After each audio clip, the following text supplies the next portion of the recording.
시청자 여러분 안녕하십니까? 패스파인더입니다. 또 오래간만에 군대의 부실급식 관련 보도가 있었습니다. 이거 이제 이 군대 부실급식 이야기는 사실 코로나 대유행 때 나왔는데 이것과 관련돼서 오늘은 몇 가지를 좀 말씀을 드릴까 싶습니다. 2020년 3월 이후에 코로나 대유행이 시작되면서 이 군대도 예외가 없었습니다. 그때 당시에는 입대할 때도 격리기간 거치고 그 다음에 자대 간 다음에 휴가 기간에도 격리를 거치고 그다음 웬만하면 다 격리를 거쳤습니다. 그리고 이제 그로부터 한 몇 달인가 한 1년 이상이 지난 다음에 육대전인지 뭔지 하는 곳에서 페이스북을 통해서 사람들에게 폭로를 하고 이러면서 군대 급식 이야기가 굉장히 커졌죠. 그리고 이제 지금도 이런 폭로를 하고 있는 걸로 알고 있습니다. 얼마 전에 뉴스 보도가 나온 게 그런 부분입니다. 저 같은 경우에는 사실 이런 폭로가 나오기 전부터 국방부를 들락거렸습니다. 아는 고위급 장교도 있었습니다. 당시에 이런 언론 보도가 나온 뒤에 장교들에게 실제 상황이 도대체 어떻게 된 건지 좀 확인을 해달라고 부탁을 했습니다. 물론 이제 이 장교들은 좌우에 이런 성향이 없는 장교들이었고요.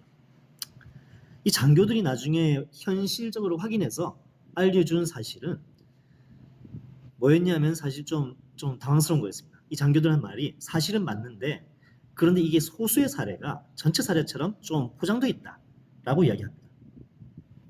그러니까 뭐냐면은 이 부실급식의 사례가 대대급 이상에서 벌어지기보다는 대대급 이하에서 특히 중대 단위나 소대 단위에서 벌어졌던 이야기라는 겁니다. 개인적으로 여러분들께서도 군생활을 하신 분들은 아시겠지만은 전방부대 같은 경우에는 보통 대대급으로 주둔하는 경우가 많습니다. 그리고 이제 실제로 뭐 코로나 때문에 이렇게 서로 간의 교류가 없거나 대교로 모일 수 없을 때는 주로 중대 단위로 급식을 합니다. 근데 이 중대 단위 급식을 할 때 그 코로나 이 문제 때문에 휴가를 갔다 온 사람들은 이 격리가 돼 있었거든요. 이 격리실이 대대급도 있고 중대급에도 설치가 된 게 있었는데 이쪽에서 부실급식의 거의 절대 다수가 이 휴가 갔다 와서 격리된 친구들, 이 친구들의 급식이 문제가 있었습니다. 이 문제가 뭐냐면은 원래 이제 여러분들이 아시겠습니다만 코로나가 왔고 이럴 때는 우리가 급식을 받을 때 중대별로 돌아가면서 취사장에 하고 식당을 가죠. 근데 코로나 때는 그게 아니라 중대별이라든가 소대별로 이렇게 그 밥이라든가 음식을 나눠주다 보니까 이제 이렇게 그 중대 단위 혹은 소대 단위 이렇게 급식을 했습니다. 그런데 이때 격리된 친구들 거를 갖다가 먼저 덜어놓는 게 아니라 일단 중대나 소대나 급식이 끝난 뒤에 남는 거를 이 격리자들한테 줬다는 겁니다. 이제 이렇게 됐을 때 문제가 뭐냐? 아, 격리된 친구들 우리가 먼저 좀 생각해 주자. 이게 아니라 우리 먹고 남은 거 주자. 그러면서 이 군대 부실급식이 터졌다는 겁니다. 문제는 소속 중대에서 뭐 격리된 친구들한테 이 넉넉하게 식사를 먼저 챙겨주는 게 맞는데 현재 군에 있는 이 사람들 같은 그 병사들 같은 경우에 자기들이 먼저 먹고 난 다음에 남는 걸 챙겨주는 사례가 굉장히 많았다는 겁니다. 심지어는 이제 일부 부대에서는 이 격리된 친구들을 까먹고 자기들끼리 다 먹는 경우도 있었던 모양입니다. 그러다 보니까 요즘 군대는 어떠냐? 여러분들께서도 아시겠지만 뭐 스마트폰도 자유롭게 사용할 수 있다 보니까 이런 부실급식을 찍어서 바로 페이스북에 올리거나 다른 데 알려버리는 겁니다. 이 격리된 병사들 입장도 어느 정도 이해가 되죠. 자기는 코로나에 안 걸렸어도 일단 무조건 격리를 보름 동안 돼야 되고 그 안에서 아무것도 못하고 그렇게 답답해 죽을 지경인데 아니 무슨 죄 지은 것도 아닌데 밥도 이렇게 나오니까 그것도 하루 이틀이 아니고 며칠씩 계속이 되고 얼마나 좀 기분이 나쁘겠습니까. 그래서 이런 부분들이 일이 커지게 된 거라고 합니다. 이제 물론 이제 최근에 지난 한 2, 3년 사이에 군생활을 다녀온 사람들이나 뭐 마친 사람들은 아니 부실급식은 국방부 자체 문제 아니냐 이렇게 생각을 하실 수도 있어요. 근데 그게 아니라 이 군대 급식이라는 거는 각 부대별로 사정이 있다 보니까 일률적이지가 않습니다. 물론 정량이라는 게 있는데 이게 부대 인원이라든가 부대 일정에 따라서 조금씩 차이가 있을 수 있고 이런 것들을 관리하는 게 급양관입니다. 이 급양관은 국방부에서 전체를 총괄하는 게 아니라 그 뭐 부대별로 조금씩 차이가 있을 수가 있어요. 근데 이걸 뭐 당연히 뭐 현역 공무원 병사들이 알 수는 없죠. 그러니까 이런 부분에 있어가지고 코로나 문제로 인해서 격리된 친구들이 이 부실급식을 먹었다는 것은 1차적으로 그 담당 해당 중대장, 소대장, 행정보급관 그리고 첫 번째가 이 자기 전우들의 급식을 아예 생각도 안 했던 그 중대원들에게 있다고 봐야 됩니다. 소대원들에게 있다고 봐야 됩니다. 자기 식구를 안 챙긴 거예요. 이거는. 국방부는 전국적으로는 책임이 있지만은 처음에 첫 번째 이건 자기 부대 같은 중대원과 소대원을 안 챙겼다는 게 문제거든요. 그런데 이런 것들은 전혀 이야기하지 않고 왜 국방부에만 화살을 돌렸을까요? 좀 예전에 물론 예전에 군생활 하신 분들은 좀 우습게 생각이 될 겁니다. 근데 이제 지금 아까 말씀드린 것처럼 최근에 군생활하는 사람들은 뭐 당연히 국방부가 책임져야지라고 하는 게 이해가 됩니다. 지금 여러분들께서 이제 나이 드신 분들이 뭐 요즘 군대가 군대냐는 이야기는 몇십 년 전부터 있었는데 그게 문제가 아닙니다. 몇 년 전부터 이 군대를 민주화한 경우가 있습니다. 여러분께서도 아시겠지만 옛날에 메가더 장군이 그런 말을 했습니다. 군대는 민주주의를 지키는 곳이지 민주주의를 실천하는 곳이 아니라고. 그런데 군대에서 민주주의를 실천한 그런 세력이 있었다는 겁니다. 그 결과 어떻게 됐냐? 물론 병사들 간의 지시사항은 뭐 생활관에서 이런 건 좀 부당하다 하더라도 훈련이라든가 교육 간에는 선임병이 후임병에게 지시도 할 수 있고 통솔을 할 수 있어야 됩니다. 그래야지 군대가 돌아가는 거고 그것 때문에 계급이 있는 거거든요. 근데 최근에 지금 들리는 이야기는 군에서 명령이나 지시가 통하지 않는 경우가 이 초급 부대 단위, 그러니까 중대 이하 단위에서 굉장히 많다고 합니다. 군대가 민주화가 된 거죠. 이 소대 중대에서 명령이 통하지 않으니까 그거 뭐 이제 뭐 선임, 후임 이런 것도 이제 사실상 없는 거나 마찬가지고 그 다음에 이제 중대에서도 뭐 고참 이름이 오고 이런 것도 사라진 거고 그나마 그렇게만 끝나면 다행인데 이제 2013년부터 해서 육군에서 동기생활관이라는 게 생겼는데 이게 어떻게 안 좋게 변했느냐 하면 동기생활관 안에서 불과 한 10명 남짓되는 그 안에서 서로 왕따를 하고 폭력을 행사하고 그런 희한한 일이 벌어지고 있다는 겁니다. 이런 걸 보면 과거에 이제 여러분들 아신 그 침상 내무반 생활했던 옛날 분들이라든가 그나마 그래도 이제 그 침대에 있는 생활관 생활하시던 분들도 좀 황당하실 텐데 지금 현실이 그렇습니다. 그러다 보니까 최근에 현역 장교들 이야기를 들어보고 부사관들 이야기를 들어보면 믿기지가 않을 정도입니다. 뭐 병사들이 선임만 안 듣는 거는 물론이고 심지어 병사들이 소대장이나 중대장 말도 안 듣습니다.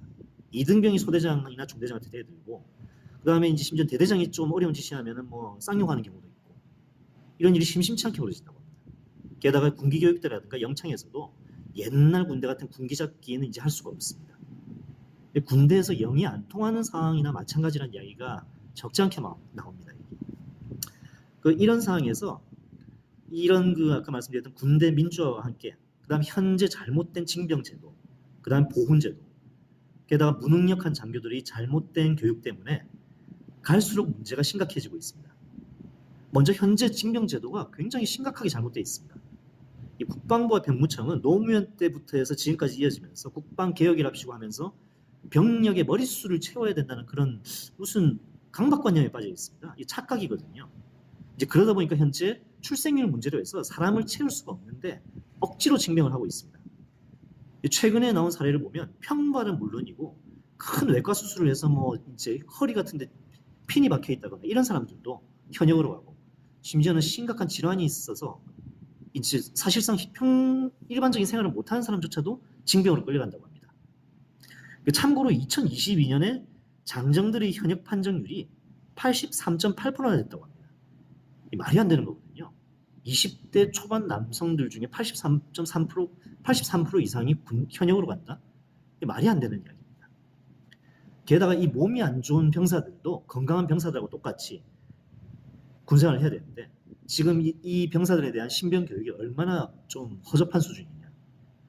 군인들이 왜 삽질 교육을 받는지, 왜 행군을 해야 되는지, 화생방 교육이 전시에 얼마나 중요한지, 이 소부대 전투 때 통신병이나 위생병을 왜 지켜야 되는지, 유사시에 적이 우리나라에 대해서 어떠한 공격을 하고 그러면 어떻게 우리가 대응을 해야 되고 그리고 이걸 어떻게 막아야 되고 어떤 경로로 들어올지 이런 것들을 신병 교육 때부터 해서 나중에 자대에 가서까지 제대로 가르치질 않습니다. 아니 가르치지 않는 게 아니라 가르칠 줄을 모른다고 합니다. 초급 장교들 본인도 몰라가지고요.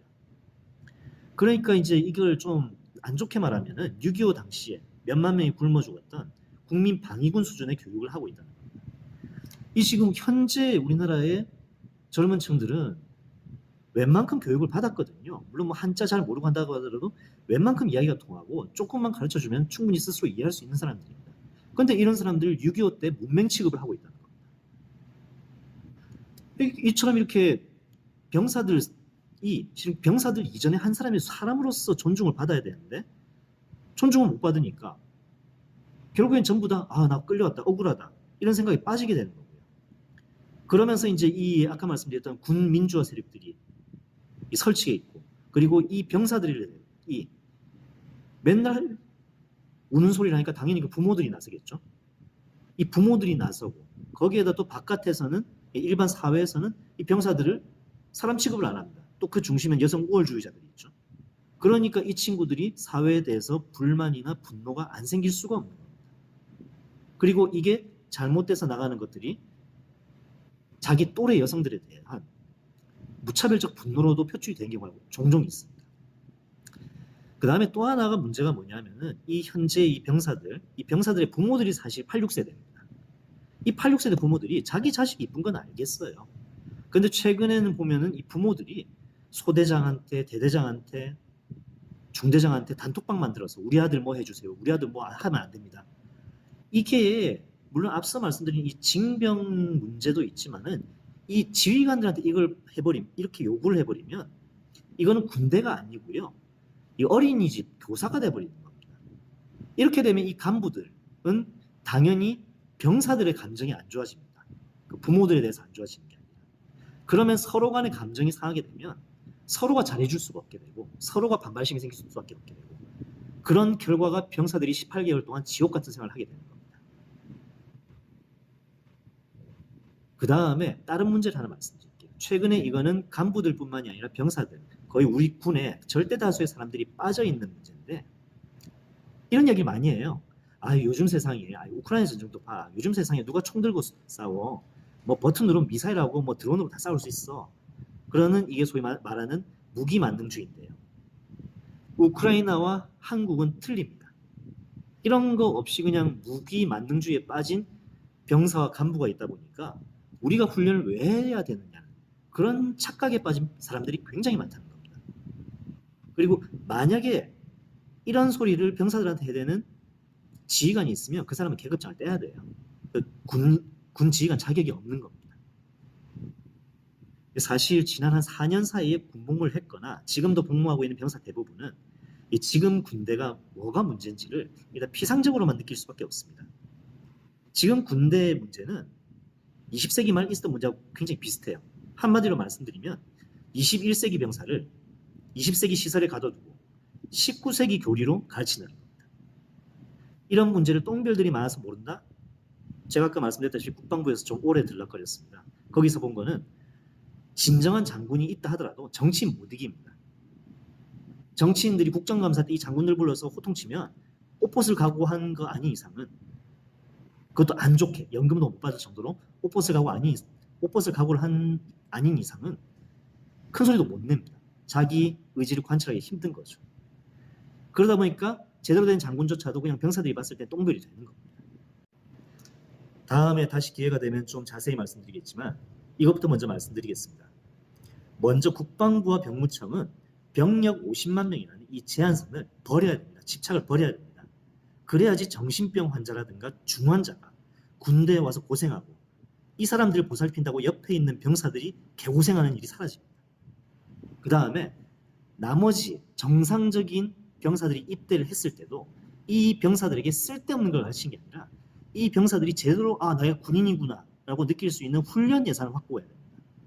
세상에 어떤 군대에서 사격 훈련을 하는데 총을 거치대 묶어놓고 사격을 합니까?